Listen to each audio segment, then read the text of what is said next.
Hey folks, Brian Martin coming at you here from FourStateTrucks.com. We're working on the ranch hand today, go figure, and it's fun. We're going to move into the interior. We're going to do a lot of stuff on the inside of this truck. We're not going to cover it all in this segment, but for today, the folks up at Easy Pete really hooked us up with some unique one-off cowhide interior accents. We're going to get those in. We're changing out all the interior dome lights to the glass watermelon fixtures, and we're putting JML custom bulbs everywhere. So excited about that, and then we're going to top it off with a extra tall, not like crazy tall, but taller than stock SH Tubes custom shifter. So this thing's really going to transform. We'll call this phase one of our interior upgrades. So stay tuned. I think you're going to love it.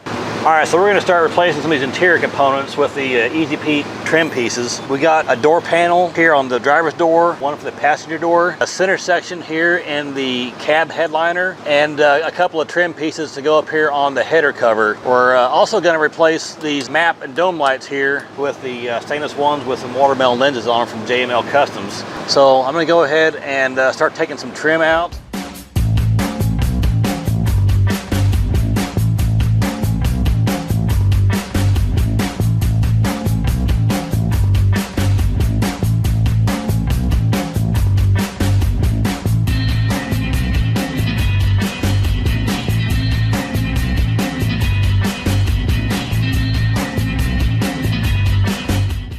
So here's the back side of our headliner. This is up against the roof cap. These little metal tabs are all that hold the center trim piece in. I need to remove those. I'll lay this back over, and this should pull right up out of here.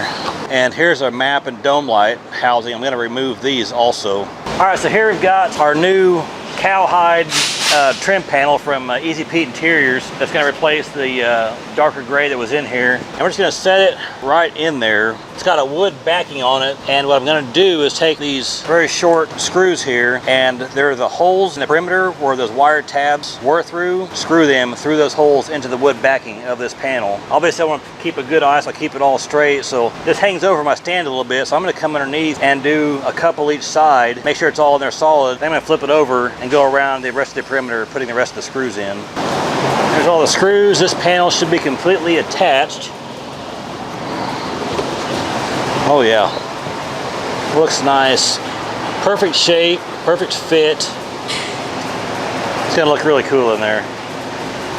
All right, before I put this back in here, I want to start fitting the new JML Customs light panels that'll go in here. It's gonna have two glass lenses on it and two separate switches. So let me go ahead and get these panels assembled.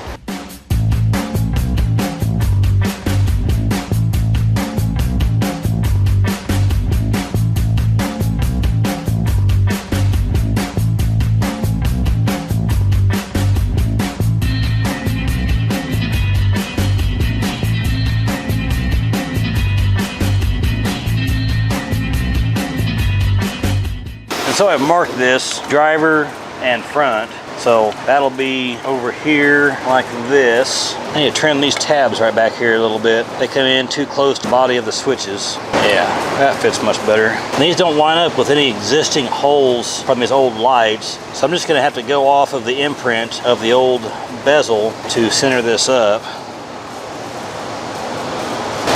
Yeah, that looks about as centered as it can get. So I'm going to attach these directly to the headliner and that plastic trim on the backside with these upholstery screws. They got that nice chrome head and a little free spinning washer on there. And I'm going to actually pre-drill these holes. The screw doesn't like to start a hole through plastic really well. Again, just lightly pulling it down. I'm going to go ahead and check this gap a little bit again. That looks like pretty even. All right, so here I've got my passenger side. I've marked it, my arrow pointing to the front. Actually, I need to cut this edge here too. It'll drop right in place. Again, I'm going to kind of center it up with the mark from the old light housing. And then I'm going to kind of look at that edge right there. I'm going to bring that in on the front again a little bit. And one at a time, I'm just going to drill this tiny 16th inch hole through here. All right, so that's all together. We can take our headliner back to the truck, put it back in. We can plug the light housings back into the factory harness on the roof and get it back in place and get it screwed back in. All right guys, so now we've got this header cover left to put some cowhide trim on before we can put it back into the truck. And there's a left side and a right side that sit here between the light and the edge. You can see we've got angled cut ends and a square cut end there, and this one here also got a square in the center and an angle cut to the south side.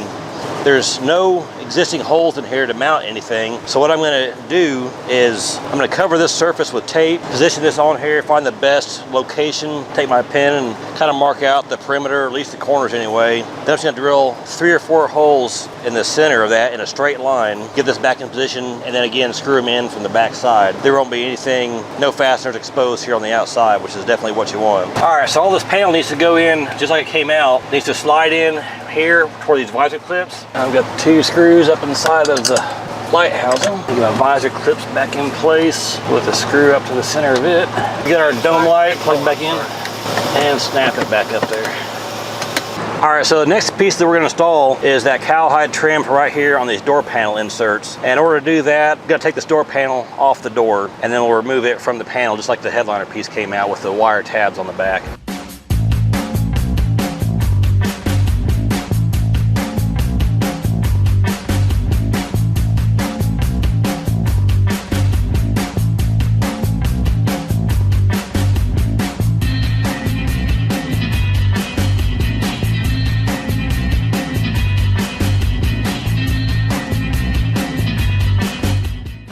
Now this door panel doesn't just pull off, it actually has some plastic clips that go in and down. So I actually need to lift this panel up. And there the clips came out. I just pull it up, and disconnect the mirror switch and my bottom door light. There, and there's the back side of our panel. These are the metal clips that are bent over holding that upholstery trim on the back side. Just need to lay this on my workbench and bend all this over and that panel will come right off. So this is actually 2 pieces I've got to remove. This center panel with the metal tabs on the back side and this ring around the outside. This is actually a separate part, not held in by them tabs, but it has plastic dowels basically on the back side. When they put it together, then they kind of melt and mushroom them into like a rivet head on the back side. So I'm gonna have to take a drill bit and remove the heads off of these, and that'll let the ring come off and then the center part of that will come out. All right, so just like I did on the overhead parts, I'm gonna get that in position and put just a couple of screws in here, working from the bottom going up. I'm gonna check my fit. Everything looks really good, nice and centered in that recess. I'm gonna turn it over and put the rest of these in that I can. All right, so I've got the washers and screws put on the perimeter of all the holes that the wire tabs went through, and I don't think I need to try to put any across. There's only it's like 4 extra ones I could put in here that were in the plastic dowel holes. They're so close to their screws that I don't think it's going to be beneficial to me. So I'm going to turn this over and get a look at it. All right, so there's one Easy Pete door panel installed. That looks really sharp on there. That's going to really tie in with the headliner piece and the header cover we put in. We got this piece ready now to go ahead and reinstall on the truck. So now we're moving on to the passenger door. Got a little smaller panel here because of this view window here on the side. And this is going to kind of create its own little bit of an optical get around because this goes through our exterior panel plus the inside panel of the door pocket. So what I have to do is remove this grab handle and then remove this glass and then pull the rubber out. And then I can remove everything else the same as I did on the driver's side.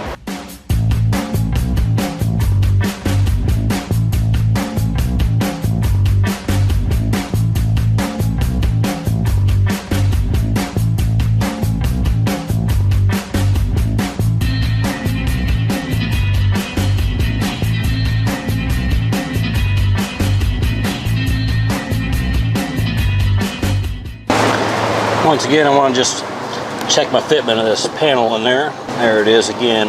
Never had a doubt. Easy Pete interior components just fit this perfectly. So once again, I've got my panel held in place. I'm just going to come in from underneath with a screw and a washer and get a couple of them put in. All right, that looks like it's in good shape. So let me go ahead and flip it over and I'll put the rest of them in here on the perimeter. Yeah, there we are. Nice fit, sitting right down in that recess. Just like a factory part, only better.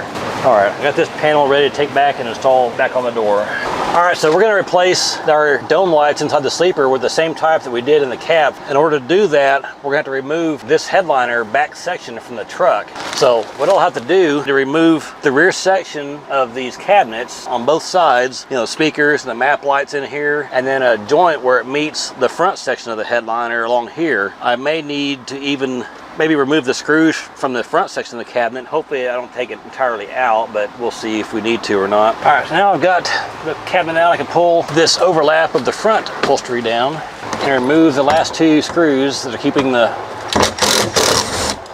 rear half of the headliner in place. Let this hang down a little bit so I can unplug the lights.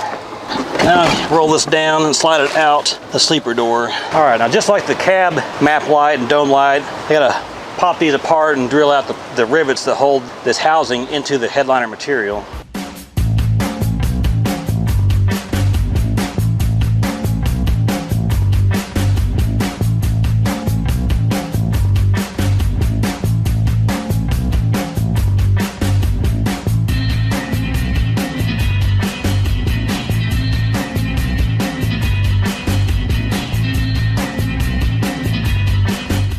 All right, so I'm gonna bring my light housing over here to the headliner. You'll see here's our 6 holes where our original light housing was riveted into this headliner. This panel's got 6 holes also that line right up with that. I'm not gonna rivet these back to that. I'm actually gonna use some machine screws and some fender washers on the back side. So I'm gonna take my machine screw through the hole, fender washer, and lock nut on the back side.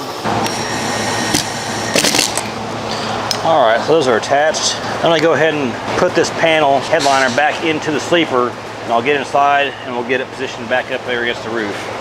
All right guys, we got the headliner put back into the sleeper now, and had to remove these back cabinets in order to get the headliner out to put the dome lights in. While we got them out, we're gonna go ahead and replace this dome light and the map light over here with a single glass lens light, these JML Customs light panels that'll replace that.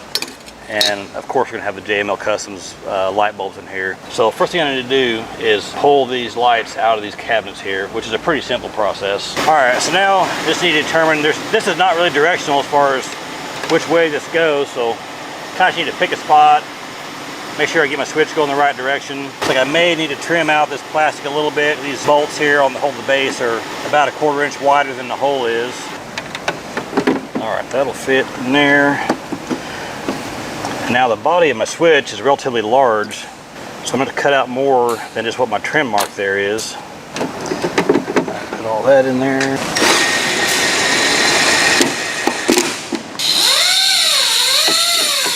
right, move freely. Now this one's complete. I'm going to go ahead and move on to the second one.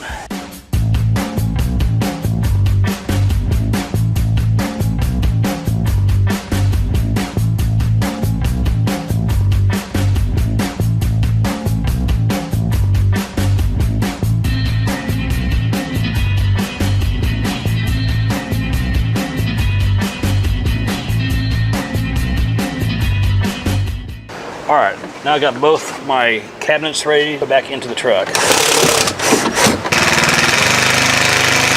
All right, so I've got one more light we're gonna put into the cab here. This here is gonna replace the center dome light in that header cover. Pull out that oval one, this actually sit into the same pocket there in that overhead cover. Now there's 2 tabs on the side that were originally for the metal snaps on the old dome light, and that was the tab that these 2 screw holes are gonna line up with, and we're just gonna drill those and run a sheet metal screw right into that plastic. And let's give it a test. Oh yeah, that is one bright dome light. All right, so we've got our cab lights in, our headliners in, we got our lights in the sleeper, got that all set up. Let's move back up here to the cab.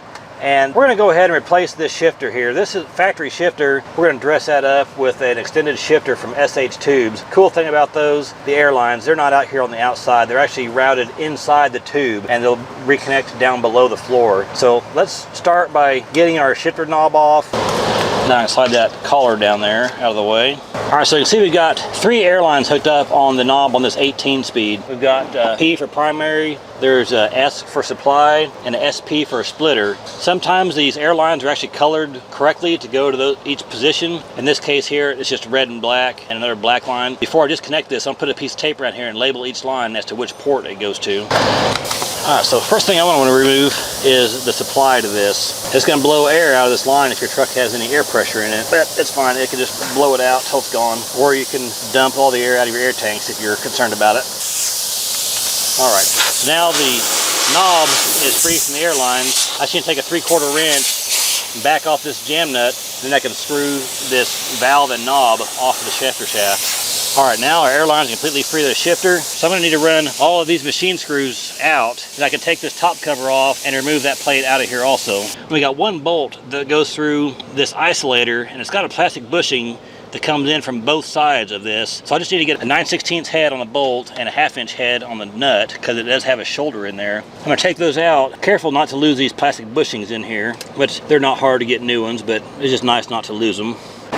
All right guys, so here's our original shifter shaft we pulled out of here. Down below here, we've got this awesome one from SH Tubes. Big diameter tube. We got the double bend in it, and it looks like we're adding about maybe 10 inches of length to that. So this will be a relatively tall shifter, probably about dash height. They've sent this shifter to us, included the new bolt that goes through the isolator and into the transmission, and they've actually got this tube pre-plumbed with airlines. This is, I think, one of the most awesome things about their shifters is it's a hollow tube, so you can run all your airlines inside, and it'll just come out just fitting up here at top. All right, so one thing I'll need to do, see, this is pre-plumbed with airlines. We've got our red, green, blue, and black, and since they've got 4 different colors, and I've just got 2 colors used, one I've used twice over, I'm gonna go ahead and label these lines on top and bottom as to their function. The red line, I'm gonna go ahead and label it as supply. The black is primary, and then I'm gonna use the blue for a splitter. It really makes no difference what color this line is. It's like the color of a wire. You just gotta make sure that you have the right line connected to the airline down below the transmission, as well as to the right port on the shifter knob.